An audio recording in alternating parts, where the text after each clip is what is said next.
This is where things are going to get very interesting. I am stoked on this. I've got all the 1073 plugins I got pulled up. I got 3 different Universal Audio ones. The VEQ3, this is the one not many people know is modeled after its N73. And we got the Sheps 73 from Waves to try out. And then I've also got Q-Clone instance set up. So I'm running Q-Capture, and then we've got our good old buddy Q-Clone. So whatever we do to the 1073 here, we just drag it over to Q-Clone, hit the capture button, and it'll capture any changes that are being made. So this is our actual 1073, and this is a copy channel. And the deal with the copy channel, it has a phase flip on it. So whatever we take to the main channel, we're going to bring down to the copy channel, and then that will null it down to 0. Nothing's on it. I don't have any hardware in it yet. So on our main channel, has the 1073 hardware popped on it. And then our copy channel, which is down here, says copy, has an extra patch point on it. And what the patch point on the copy channel is doing is it is just a round trip through the converter. That way we have the fair conversion loop between the two pieces. That way the sound of the converter is baked into both examples. The only difference between the main and the copy is that the main has a 1073 hardware on it, and then the copy will have a 1073 plugin on it, well, besides the phase flip. That way we can actually do the null test. Now the cool thing with the null test, those of you who aren't hip to null testing, if I take a source, so say I have this acoustic guitar right here, right, so we have an acoustic guitar playing. Say if I just like copy it, right? Grab it, I'll drag a copy down to this free channel, and then on the free channel, initiate a phase flip. So now I have the regular channel, I have the copy channel, and the copy channel now is flipped 180 degrees out of phase. So if we play both of them independently, you will hear them. And right here's my master fader, you will see level. That's the phase flipped one, you can see it and hear it. If I go to the original one, you can see it and hear it. Now, if you take these and you play these both together at the same time, with one being phase flipped, you get a 100% or 180 degree phase cancellation across the entire spectrum. So watch what happens whenever I bring in the copy that's been phase flipped. I'll start with the volume all the way down. Now I'm starting to bring this fader up, and it'll act like a reverse volume knob. See? Now it's both playing, but on our master volume here, there's nothing. 180 degree perfect cancellation. This is a perfect null. This is a 100% null. My little bypass plugin here, or my trim plugin, and I switch the phase, it immediately comes back. Hit the phase again, we've canceled it out. We're essentially listening to deltas. We're listening to the difference between the original and the copy. It doesn't really have a massive like practical use case application when it comes down to actually mixing, but when it comes to like learning your tools and understanding what's going on under the hood, or in our case, seeing which one of these plugins is going to be closest to the Neve 1073 hardware, that's when this kind of testing becomes valuable. So the first thing I'm going to do is I'm going to null Neve 1073 in default state, how it is currently right now. I'm going to take our converter loop on our unaffected track, and we're just going to hit the phase button here, and on my master fader, it gives me little readouts right here in this bottom right corner. We're going to see what that number value is. And what that number value is going to turn into is that's our line, that's our baseline. So anything that gets close to whatever this number is, we're going to call it a null. If it doesn't get close to this number, we're not going to call it a null. But I'll go ahead and push play, and we'll go and see how deep it nulls just with a loopback setup. Here we go.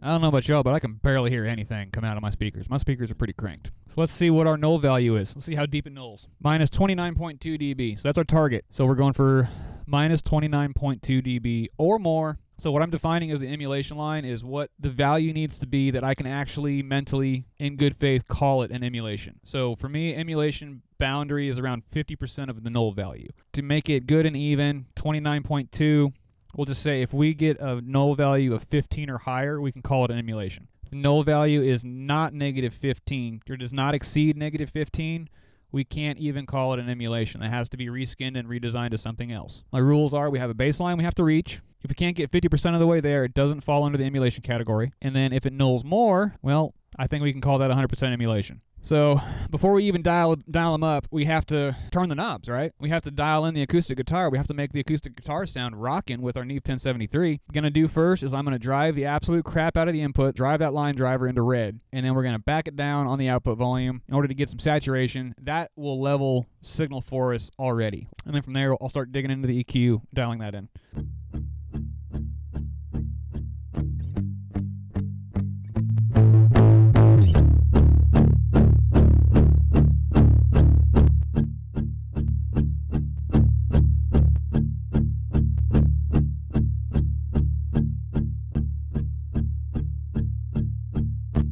All right, that's a good starting spot just to add some heft. The Neve is being redlined right here on the input, and we re-leveled the output to that first red light. Time to get into the EQ. So let's go ahead and dial up an acoustic guitar sound with a Neve 1073.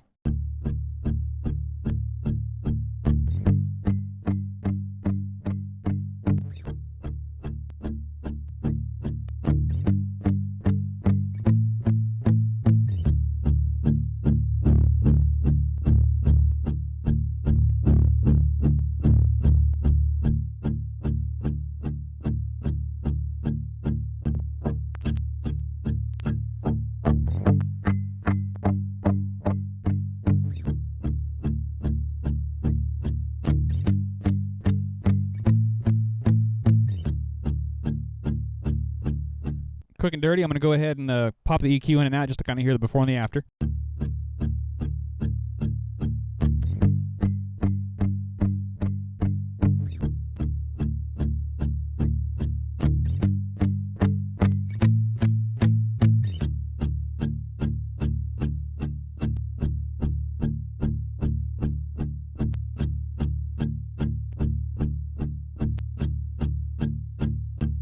So there we go. I went ahead and made it a little bit brighter than I would normally go for, intentionally exaggerating the EQ a little bit. So this is no 1073. And we'll go ahead and add the 1073. It immediately opens it up. It's like you can hear the nylon. It's a Dunlop nylon guitar pick, and you can hear the nylon clacking across the strings. But we've got it dialed in. I like how it sounds, I guess. It's a little bit brighter than what I would normally go for, but again, for the sake of testing and being heavy-handed with the top end, seeing if it can even do it. So our very first test. You guys ready to see if we can null it? And I love doing this test first. This is always like my first one. This is kind of my baseline test. Can Waves Q-Clone successfully capture the curve of the hardware that we're currently using? What this does is when I take my 1073 right here and I drag it over to the Q-Clone, it's now sending that test tone through my hardware. I come into Q-Clone. The second I hit capture, it's going to grab the EQ curve that we made on the Neve 1073. So watch this. Boom. That's what we're doing with the Neve, and we're on the capture mode, so I'll switch this over to hold. I can now move my hardware around, and this has that EQ curve locked in. So here's hardware.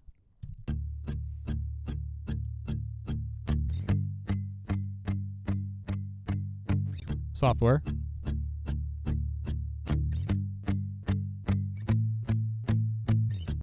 Hardware.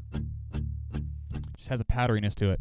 And we'll go ahead and listen to the delta, and we're going to see if it nulls. I'm calling it a null score. So all that sound you're hearing, that thuck, thuck, thuck, that's what the plugin cannot get right compared to the hardware. So that's what's left on the table that the EQ is not doing right. Let's give it a null score. Let's see what the null rating is. Your score is minus 10.3. That is not good. We can't call that an emulation. Our target is minus 29.2. That's not 50% of the way there, so we can't call that an emulation. Let's move on from Q-Clone. Sheps 73. The first thing I'm going to do is match the knobs, match the settings to the hardware, and we'll see. We're just going to see. And then while it is nulled, I'm going to play with the EQ and try to get it to null farther, because sometimes the settings are off. Sometimes you have to push the EQ a little harder in order to actually get it to where the hardware is. We're really going to try hard to get this to null. We're going to give everything its fair shot. We're not just going to like visually match settings and say it sucks. We can go ahead and listen now. Visually matching the plugin. All right, starting with the hardware, we'll switch over to Sheps 73 here.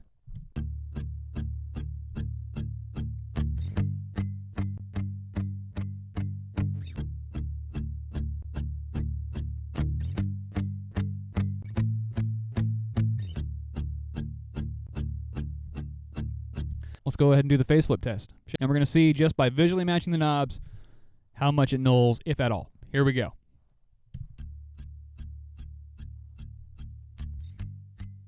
Totally missed the low end. So let's try to get the low end to null correctly first. So if we can get that to null, we can get a better null rating. That's about as good as it gets right there. Let's try to take care of the top end problem. See if we can get the top end to null a little bit harder. About right there. So strangely enough, I did have to tweak it pretty hard compared to where I had it. Let's go ahead and play with the mid-range. We'll push and pull the mid-range a little bit more to see if we can't get that to duck down a little farther. It's about right there. So here's the null test. This is for all the marbles. Oof. He just does not get that low end right at all. Got a null score of Dude, the testing today is not going good for the plugins. On acoustic guitar, it's got a minus 13.3 dB null. I can't call that a direct replacement for a Neve 1073 at all. The little known secret one, the VEQ3. So we visually matched all the settings here. We'll listen to the hardware.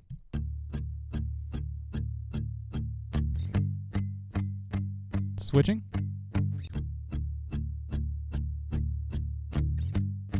It's already a lot closer.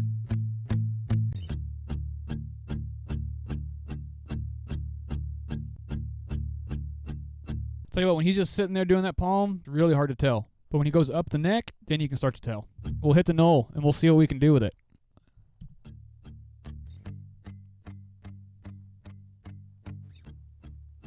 It's already way closer in the bottom end. So the top end is not getting it right. Let's try to null that some more. Let's try to null the upper mids. So I missed a little tiny bit. I had to go like one click farther. Get the lows to null that a little bit more if we can. We actually did. We got them to null a little bit more. And then we'll hit the analog button here, see which one nulls deeper. First three hits are minus 22.5. Let's hit this. Minus 22.5. So it's not really making a huge difference.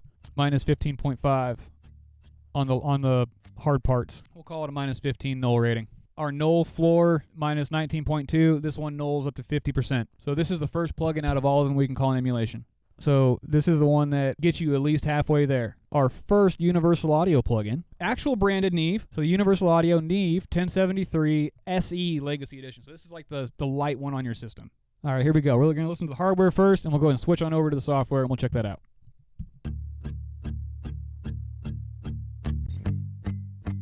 We're close. That got us way closer. Oh my god, it got us way closer. So let's go ahead and hit that null button, and let's see, guys. Let's just see how it nulls. Woo! Let's see how close we can get it. It's the top end. Just missing the top end. About right there. I missed that. It's about right there. Guys, look at that null. Down to like 19. I'm going to actually say this null's better than the VEQ does. 1073 SE Legacy by UAD. Got a null score, minus 22.9. That's a deep null. That's definitely into emulation territory. So far, that's our closest one, guys, as far as the null value goes. So we're going to move on. So this is the exact same thing as the SE. So the Legacy one right here is the light gray one, and the SE is the dark gray one. So in theory, the light gray one should be closer to the hardware because it's doing more under the hood. And we'll actually just copy our settings directly from here. We'll start with the hardware. Always start with the hardware.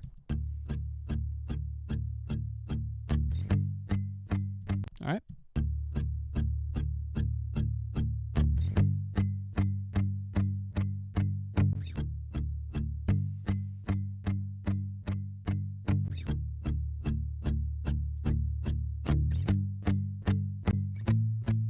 And we've got our null test ready to go.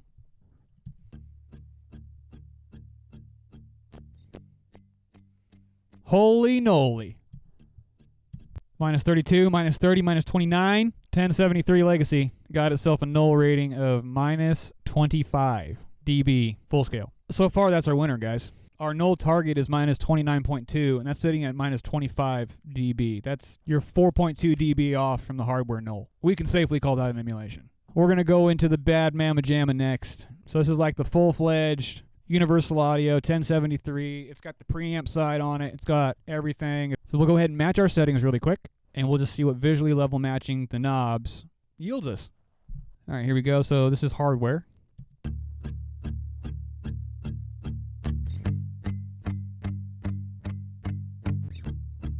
Software.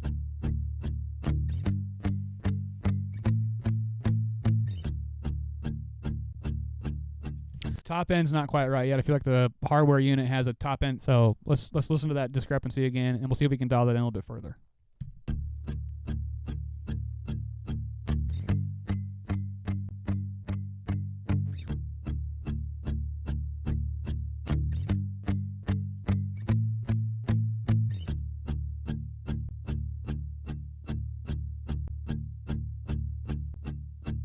Sonically extremely close. So here's the null test. Here we go. See where it nulls.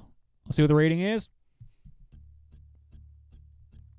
Minus 29. What? Oh, let's put that fader back at 0. Give us an accurate read. Minus 25. It's the top end. Let's go ahead and dial in the top end. About right there is where it nulls the most. So this is the preamp, 1073 preamp. Scored itself a null value. 28 dB full scale. So in theory, on paper, a minus 28 dB null should be almost inaudible. So we shouldn't be able to hear the difference between these two on paper. So let's see. Again, I'm just going to loop this. 2-bar loop. This little yellow light is on. That's the hardware. When this yellow light is on, that's the software. So we'll start here with the hardware.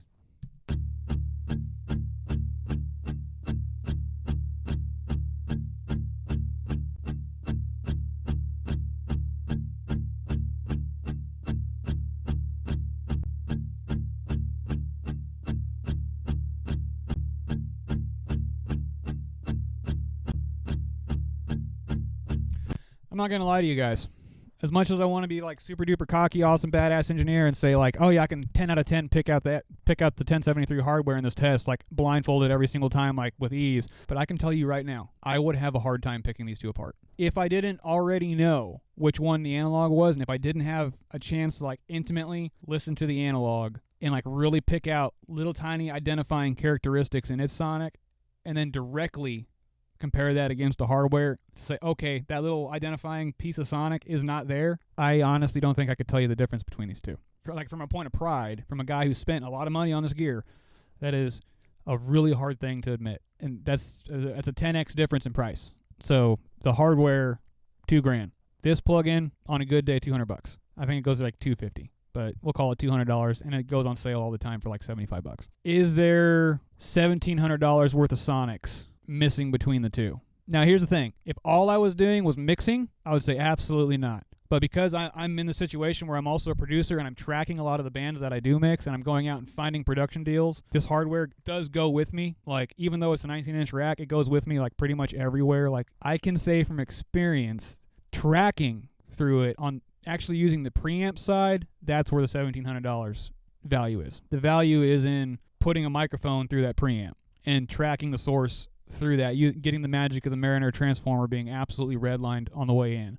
And that, I'm telling you right now, I cannot demonstrate that for you right now, but I am telling you from experience that I have tracked with Warm Audio 1073 clones. I have tracked with Blackline Audio 1073 clones. The second that I bought this 1073, I literally had to like reevaluate my mixing. It felt like cheating. Like, it really did. It felt like cheating. But again, as far as mixing goes, I don't know if I could justify the price of a 1073 if all I was doing was mixing. Like, I'd be totally okay just having the Universal Audio plugins if the only thing I was doing was mixing. For me, that's where it does matter, because battle of like 1% could be the difference between you getting the gig or not. And that 1% might be that red knob on that 1073 on that vocal versus the guy who doesn't have that red knob on the 1073 on that vocal. But the guy who had the red knob won it. And nobody knows why. They just know that the vocal has like a little extra sauce on it. That's where I can justify the analog. Thank y'all for hanging. Thank y'all for nerding. Catch you guys later.